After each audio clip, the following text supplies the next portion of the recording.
Merci beaucoup. Merci beaucoup à la commission scientifique de la SRLF de m'avoir confié ce topo. Donc, je suis très respectueux de la hiérarchie et de l'institution. Donc, j'ai gardé le titre qu'on m'a proposé, mais effectivement, j'abonde tout à fait dans le sens de notre modérateur sur l'utilisation de ce terme d'immunoparalysie. C'est un bon terme, hein, ça tape bien, mais ça reflète certainement pas ce qui se passe chez nos patients qui deviennent immunodéprimés, mais à la suite finalement de phénomènes immunologiques qui, eux, sont très actifs. Donc simplement, Yves Le Tulzo a planté tout à fait le décor et je vais reprendre un certain nombre de choses qu'il vous a déjà dites et donc ça va me simplifier un petit peu la tâche. Donc effectivement, on s'intéresse dans cette session à la partie secondaire avec ce schéma que j'aime bien, qui est très didactique, mais qui finalement est probablement pas exact. Et en fait, de plus en plus, on s'aperçoit qu'il y a une coexistence dès l'agression de mécanismes immunitaires à la fois pro-inflammatoires et également de mécanismes anti-inflammatoires et qui vont donc aboutir à des conséquences cliniques significatives pour nos malades sous la forme d'infections acquises en réanimation et pour certains le décès. Donc là, je vais vous parler de la manière de monitorer cette dysfonction immunitaire induite par le sepsis en réanimation, donc chez des patients qui sont vivants, à la différence des travaux magnifiques des précurseurs de Hotchkiss. Et ce qui est tout à fait fascinant dans ces dysfonctions immunitaires, c'est que, comme on vous l'a présenté, c'est qu'elles touchent globalement toutes les cellules de l'immunité, à la fois les cellules de l'immunité innée et les cellules de l'immunité adaptative. Et globalement, pour toutes les cellules de l'immunité ont été recensées un certain nombre d'altérations quantitatives et fonctionnelles au cours du sepsis. Et moi, mon impression quand même, c'est que finalement, la résultante de tout ça, c'est une anomalie majeure de la synapse immunologique entre la cellule présentatrice de l'antigène et le lymphocyte T-helper. Et je vous ai mis à gauche ce qui se passe normalement lors d'une agression, on va dire, bactérienne, avec la mise en route, enfin la reconnaissance de l'antigène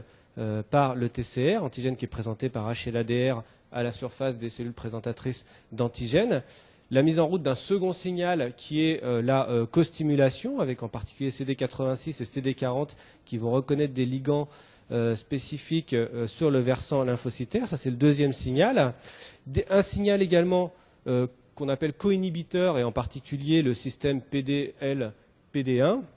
Et puis, un troisième signal qui est la production par la cellule présentatrice d'antigènes de cytokines, et en particulier lors d'une réponse immunitaire, on va dire, normale et adaptée, la production d'interleukine 12, qui est une cytokine immunostimulante qui va induire l'activation et la prolifération des clones lymphocytaires impliqués. Et au cours du sepsis,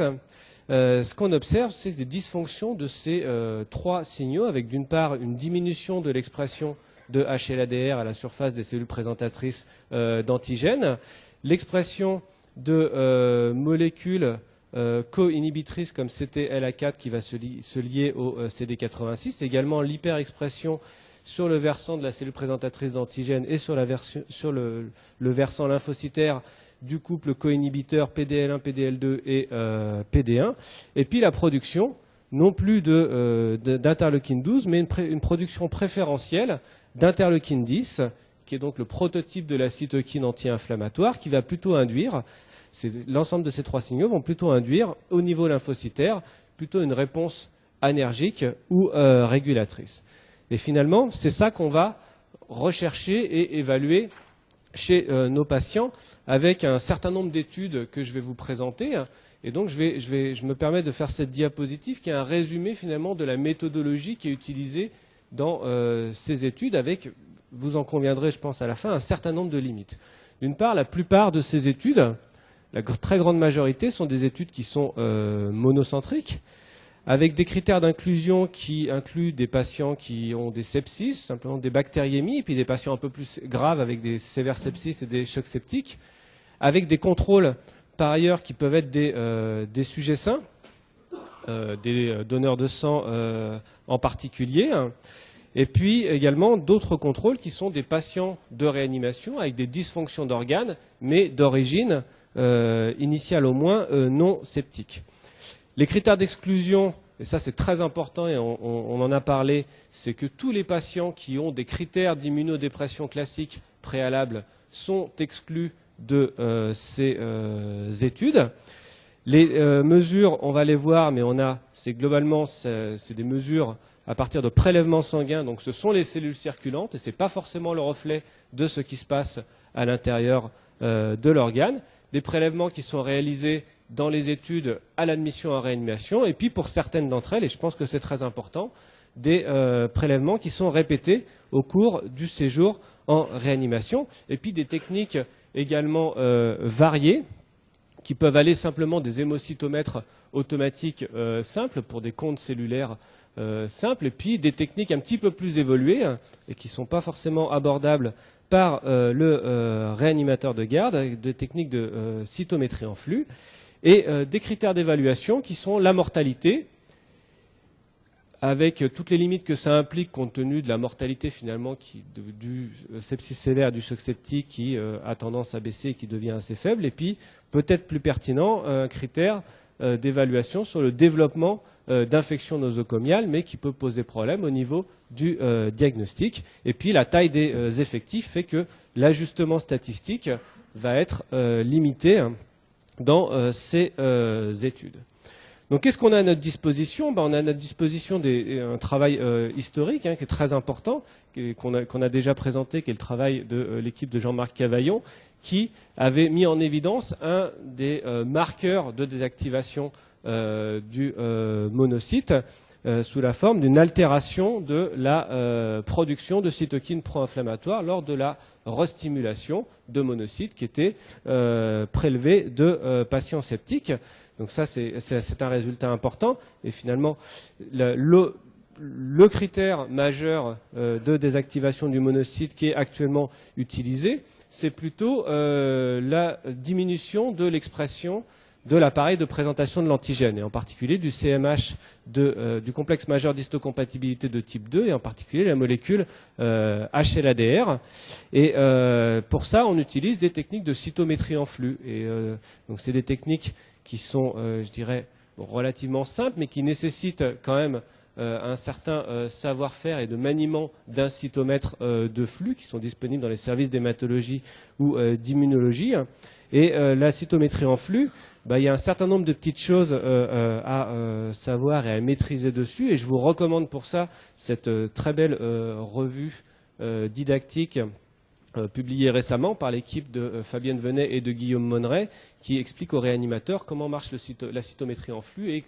comment est-ce qu'elle peut nous aider dans la prise en charge de nos malades. Donc très schématiquement, la cytométrie en flux va consister à examiner l'expression d'un marqueur extracellulaire ou intracellulaire, enfin un marqueur de surface ou un marqueur intracellulaire à l'aide d'anticorps dirigés contre ce marqueur et des anticorps qui sont fluorescents ou couplés à un autre anticorps fluorescent. Et pour cela, on va être capable d'exprimer l'expression de ce marqueur sous la forme du nombre de cellules qui exprime le marqueur, ou alors sous la forme d'une intensité moyenne de fluorescence. Donc ce sont ces deux manières d'exprimer l'expression de ce marqueur, en l'occurrence un marqueur membranaire, qui vont être utilisés chez nos patients. Et puis il y a des techniques qui sont un petit peu plus fines maintenant, qui nous permettent d'évaluer en cytométrie en flux, de manière assez fine, le nombre de récepteurs HLA-DR qui sont exprimés à la surface des cellules. Donc une donnée quantitative peut-être un petit peu plus fine que ce que nous donnait simplement le simple pourcentage de positivité ou l'intensité de fluorescence moyenne. Et donc il y a eu beaucoup de travaux sur la désactivation du monocyte évalué par la diminution d'expression d'HLA-DR et beaucoup de travaux en particulier qui proviennent de l'équipe de Lyon de Guillaume Monneret. Et à l'heure actuelle, je crois qu'on peut considérer que la désactivation du monocyte et la diminution d'expression d'HLA-DR est le marqueur d'immunosuppression qui est le plus robuste et le plus solidement établi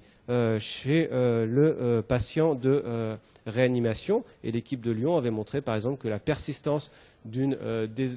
désactivation du monocyte était associée au pronostic en termes de mortalité. Et puis l'équipe de Didier Payen à Lariboisière avait montré que l'absence de remontée d'HLA-DR au cours du temps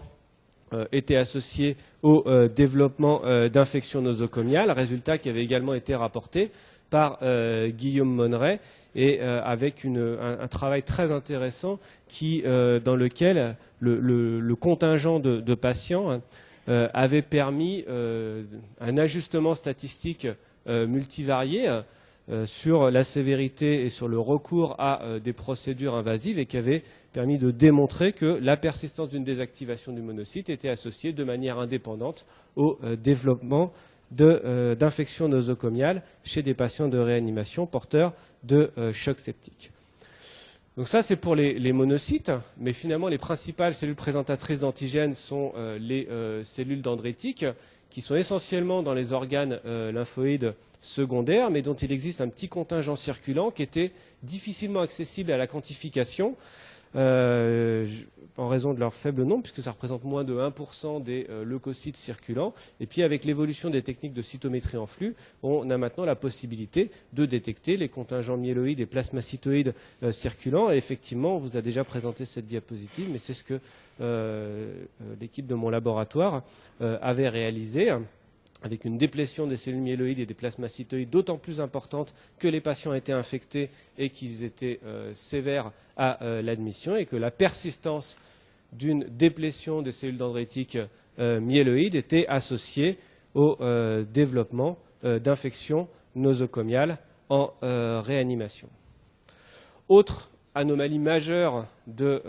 l'immunité chez nos patients de réanimation, on le constate tous les jours en regardant les formules sanguines, très simplement, c'est la lymphopénie. Et la lymphopénie qui, dans les études autopsiques, était liée à une apoptose lymphocytaire, mais également une apoptose lymphocytaire des lymphocytes circulants qui avait été démontrée par Yves Le Tulzo